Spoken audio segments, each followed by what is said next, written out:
Somebody let demented Donnie out of the White House and he just embarrassed himself and the US in front of Japan and the whole world. I'm going to show a series of clips of Mango Mussolini cosplaying his favorite role, Commander-in-Chief. And you are going to ask, like every other citizen of the world who doesn't belong to the cult, why do they let Grampy out of the house? And sure, the answer might be to keep him from wrecking it. But one thing is for certain. Not too long from now, several people are going to be publishing their insider books about how the inner circle and White House staff hid his complete and abject mental decline from being public. Newsflash, no you didn't.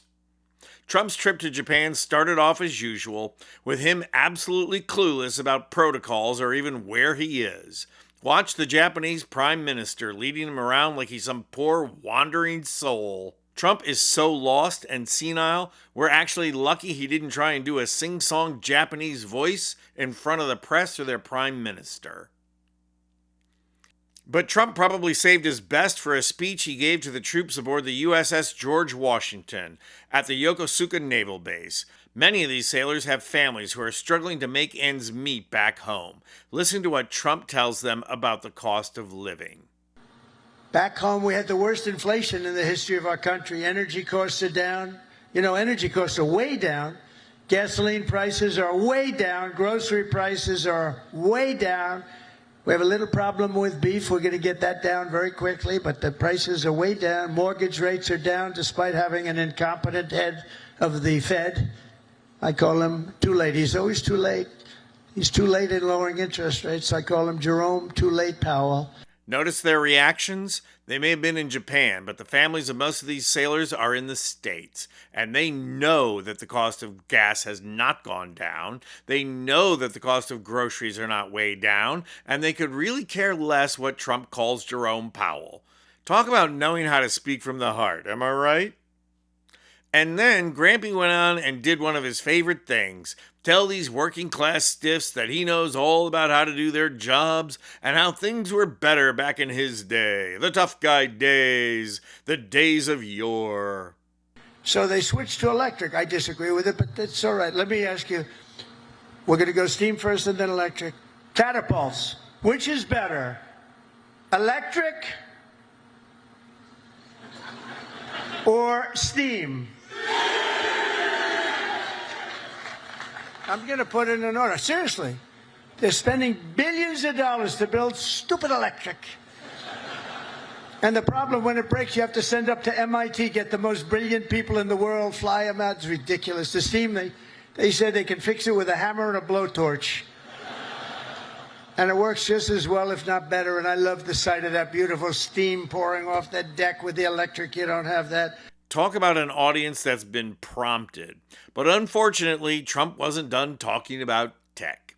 He returned to one of his all-time favorites, magnets. And boy, did he lose the crowd. As you listen to him rant on, watch the troops in the background. Good question. Hydraulic for your elevators or magnets? The new thing is magnets. So instead of using hydraulic, that you can be hit by lightning and it's fine. You take a little glass of water and you drop it on magnets. I don't know what's going to happen. And that is definitely the most truthful thing Trump said all day. I don't know. But that was his only moment of honesty. Then, of course, it was back to lying. And his favorite topic of all, Joe Biden. And see, Biden used to say he was a pilot. He was a pilot. He was a truck driver. Whoever walked in, he wasn't a pilot. Wasn't much of a president either, to be honest with you. That I can tell you. It's so pathetic, it would almost be funny, but there's nothing subtle about what Trump is doing here. He's conditioning the military to be partisan.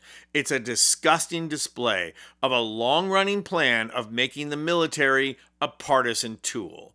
But the best part of the day had to be Trump reaching out to the LGBTQ plus members of the Navy and showing them how much he supports their presence in the ranks by dancing to one of the most iconic gay anthems in all of pop music. Watch.